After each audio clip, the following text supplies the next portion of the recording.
Halo semua, pada video ini saya akan menjelaskan tentang Tritunggal yang tidak masuk akal itu. Oke, kita mulai aja ya.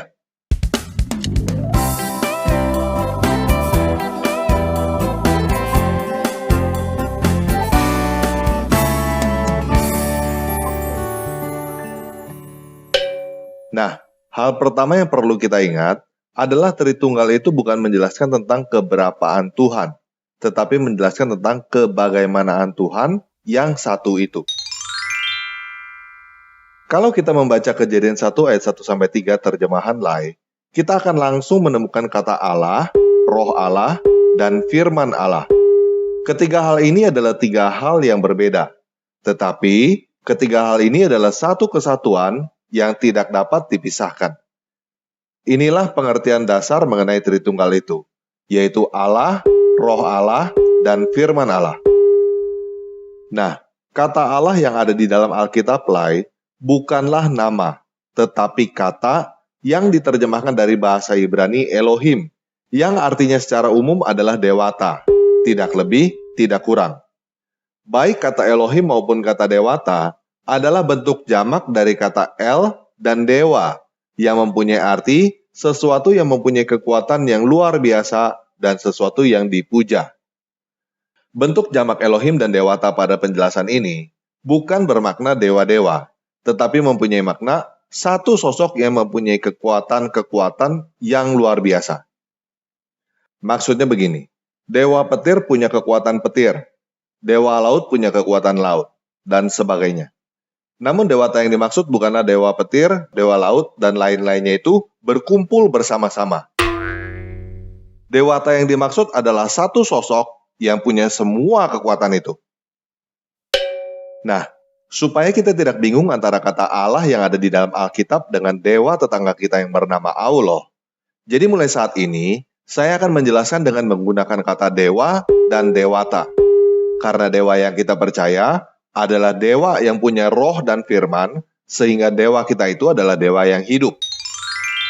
Sedangkan dewa tetangga kita hanyalah sebuah zat yang tidak diketahui dan tidak punya roh.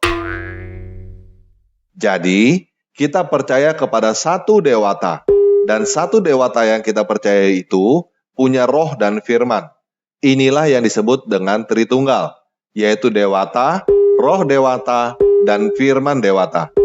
Ketiga hal ini dapat dibedakan, tetapi tidak dapat dipisahkan. Nah, seperti yang saya jelaskan tadi, dewata itu mempunyai makna kekuatan-kekuatan. Kekuatan inilah yang merupakan sumber yang mempunyai kehendak untuk menjadikan segala sesuatu. Kalau ditanya kekuatannya ada berapa, jawabannya bukan satu, tetapi infinity. Itu sebabnya dalam bentuk jamak, tapi tunggal. Karena satu sosok dewata itu mempunyai kekuatan yang tidak terhitung. Sedangkan roh, arti umumnya adalah semangat. Jadi roh Allah artinya adalah semangat dewata. Dan semangat dewata inilah yang membuat kita berkata bahwa dewa kita adalah dewa yang hidup. Mobil punya kekuatan, tetapi tidak punya roh. Makanya mobil adalah benda mati. Begitu juga dewa lain yang hanya berupa zat tanpa roh adalah benda mati. Apapun juga itu, walaupun itu adalah sebuah gantungan yang mempunyai kekuatan luar biasa untuk menggantung seluruh jagat raya, tetapi tidak punya roh, tetap aja itu adalah benda mati. Kita makhluk hidup tidak diciptakan oleh benda mati. Roh kita berasal dari roh dewata itu. Dan itulah yang membuat kita hidup.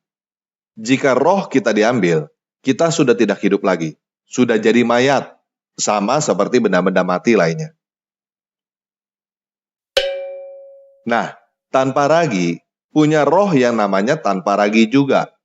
Kalau tanpa ragi punya roh yang namanya Jiraemon, itu namanya kerasukan. Begitu juga kalau ada zat yang namanya A, tetapi punya roh yang namanya J, itu artinya A adalah medium hantu. Benda mati yang bisa dirasuki atau diisi oleh makhluk halus.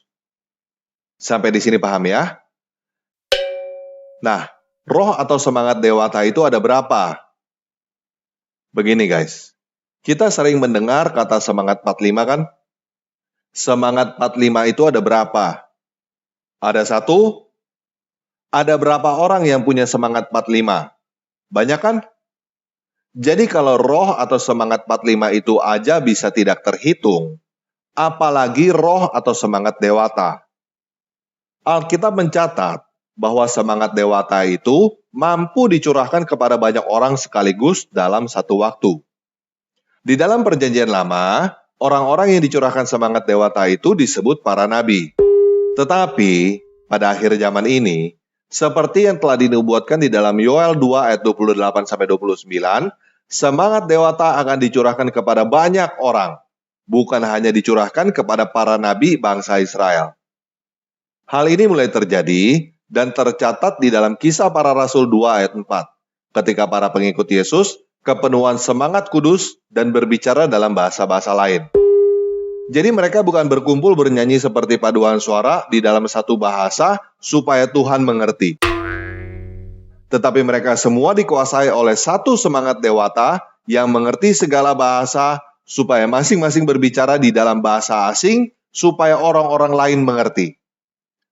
Jadi, semua nabi di dalam Alkitab mendapatkan wahyu langsung dari semangat dewata, bukan mendapatkan wahyu dari perantara malaikat. Kalau cuma mendapatkan wahyu dari perantara malaikat, itu masih belum pantas disebut nabi di dalam Alkitab. Paham ya? Nah, kita sudah membahas apa itu Allah atau dewata, kita juga sudah membahas apa itu roh Allah atau semangat dewata. Sekarang, kita bahas firman Allah. Kata firman itu artinya adalah perkataan atau sabda. Jadi, firman Allah artinya adalah perkataan dewata. Yohanes 1 ayat 3 menjelaskan bahwa dewata menciptakan segala sesuatu melalui perkataannya. Dan tanpa perkataannya, tidak ada satu hal pun yang jadi. Nah, perlu kita ingat bahwa yang dimaksud dengan perkataan dewata itu bukan hanya sebatas omongan doang. Bukan sekadar kata-kata yang dapat didengar atau dilihat. Perkataan dewata itu termasuk ucapan dan tindakan. Maksudnya begini, misalnya ada orang yang berkata, saya mendukung tanpa ragu. Tetapi orang itu tidak melakukan tindakan apa-apa. Tidak bantu bagikan video tanpa ragu, subscribe pun tidak. Maka perkataan saya mendukung tanpa ragu itu cuma omongan doang. Namun jika ada orang yang subscribe, bagikan video-video tanpa ragu, bahkan mengirimkan pemberian kasih kepada tanpa ragu, maka kita tahu bahwa orang itu mendukung tanpa ragu, walaupun dia tidak berkata, saya mendukung tanpa ragu. Nah, perkataan dewata itu seperti itu. Bukan cuma omongan doang, tetapi juga tindakan. Ketika dia berkata dia mengasihi kita, dia memberikan segalanya untuk kita. Dia bahkan memberikan nyawanya supaya kita bisa hidup.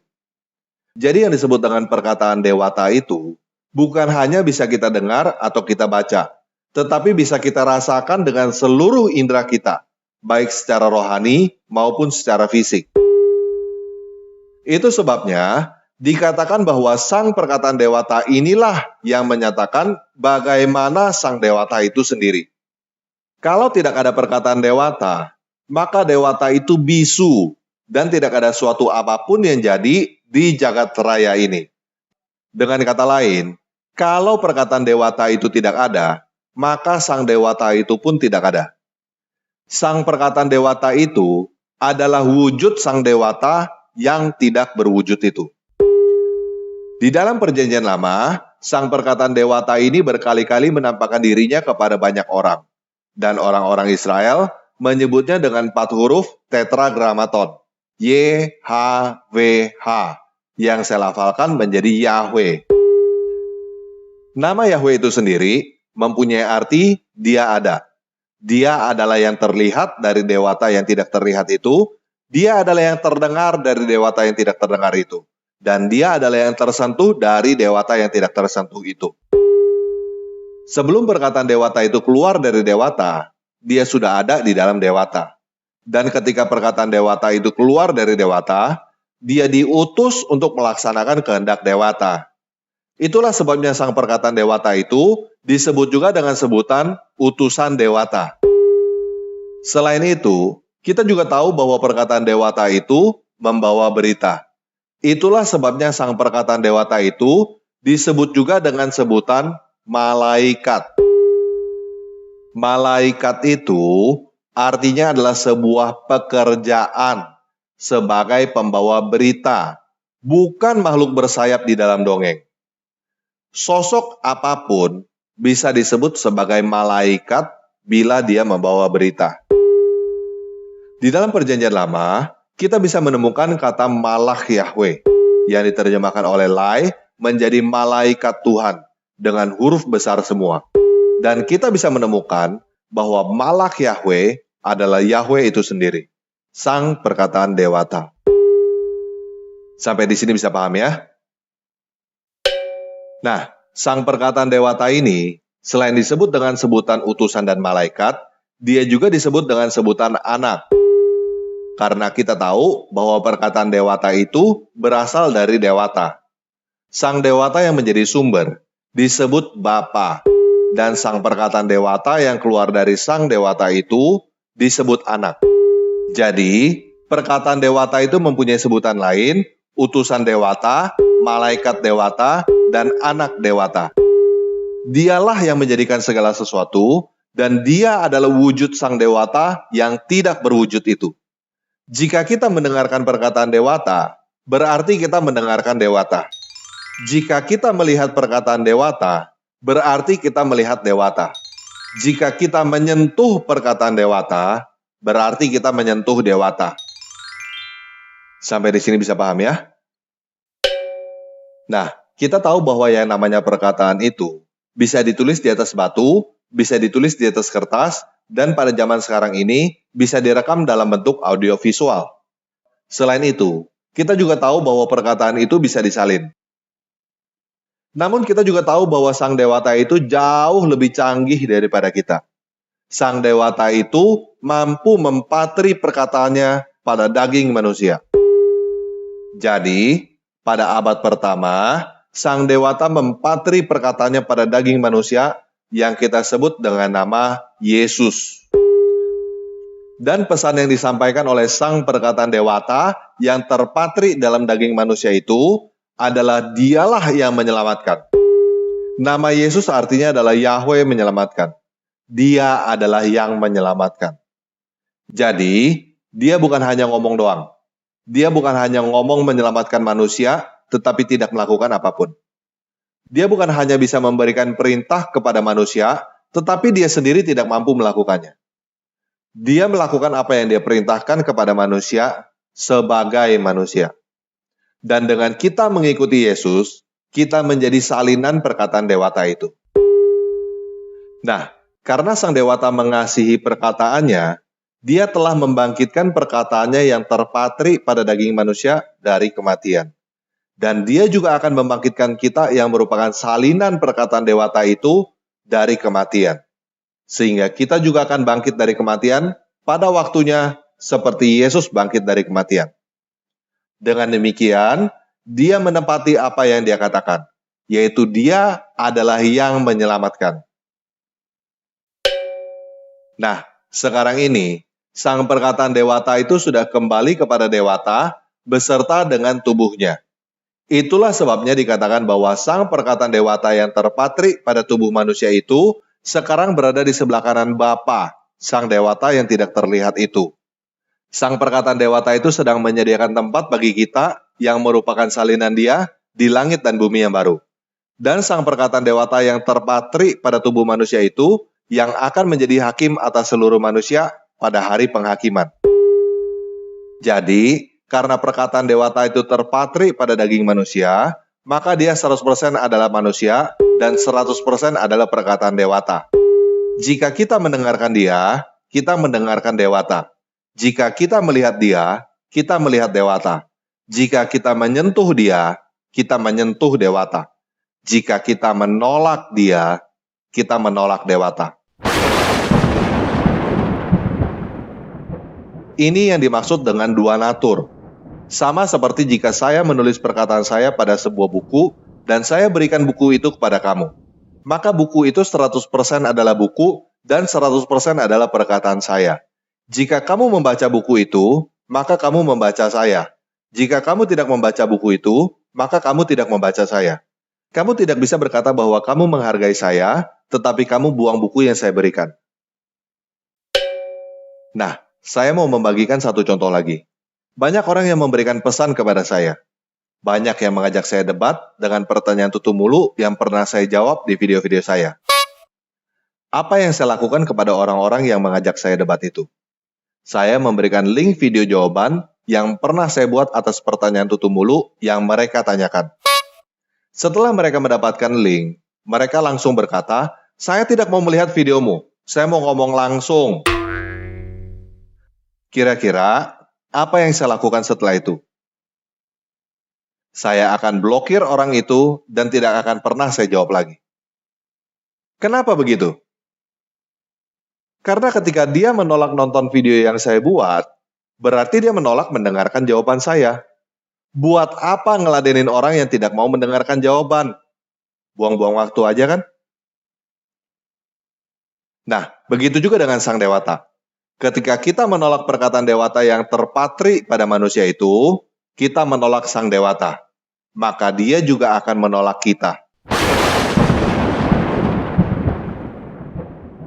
Itulah sebabnya, Yesus berkata di dalam Yohanes 14 ayat 6, "Akulah jalan dan kebenaran dan hidup. Tidak ada seorang pun yang datang kepada Bapa kalau tidak." Oke, sekian video kali ini. Yesus Kristus adalah sang perkataan dewata yang beserta dengan kita. Immanuel.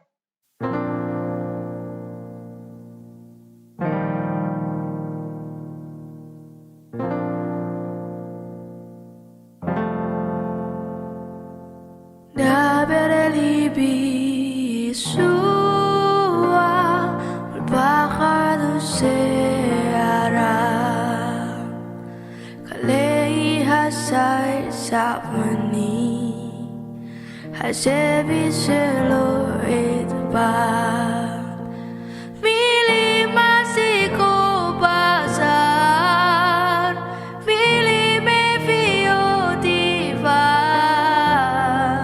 Debere libi sua Tabekir bisalfa Berbicaralah Yesusku di bawah sayapmu, Kaulah tempat berlindungku yang menghapus tangisku. Kata yang dikesembuhan, kata belas kasihanmu, bicaralah Yesus.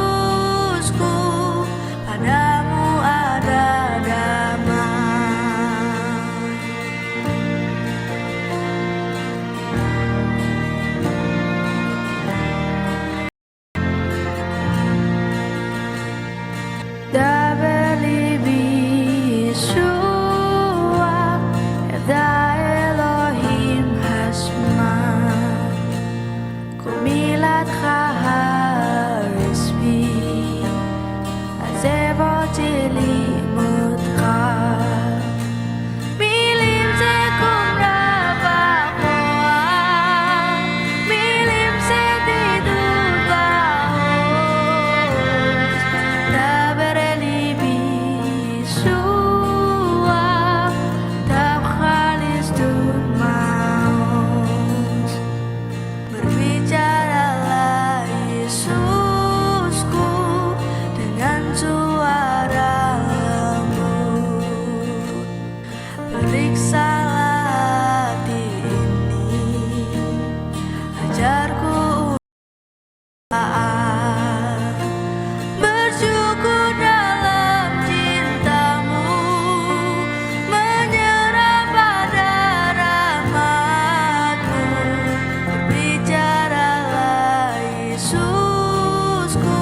Yesusku, tenangkanlah hatiku.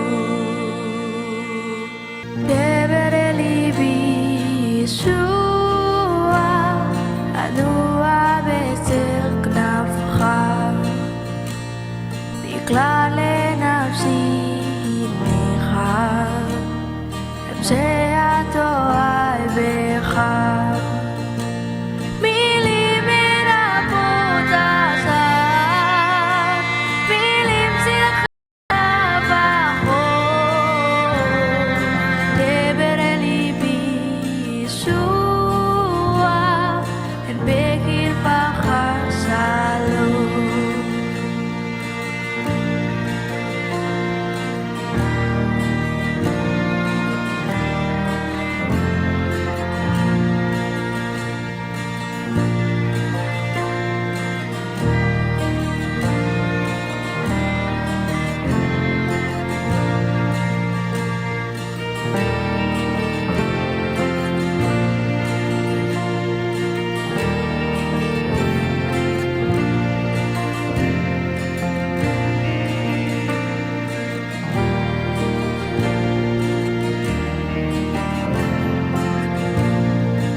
Berbicaralah Yesusku, sang perkataan dewa, tanamkan kebenaranmu, bentuk laku sepertimu, kata yang penuh kuasa, kata yang menguatkanku. Bicaralah Yesusku, batu karang yang teguh. Debere libi sua, behol sedang mandaka.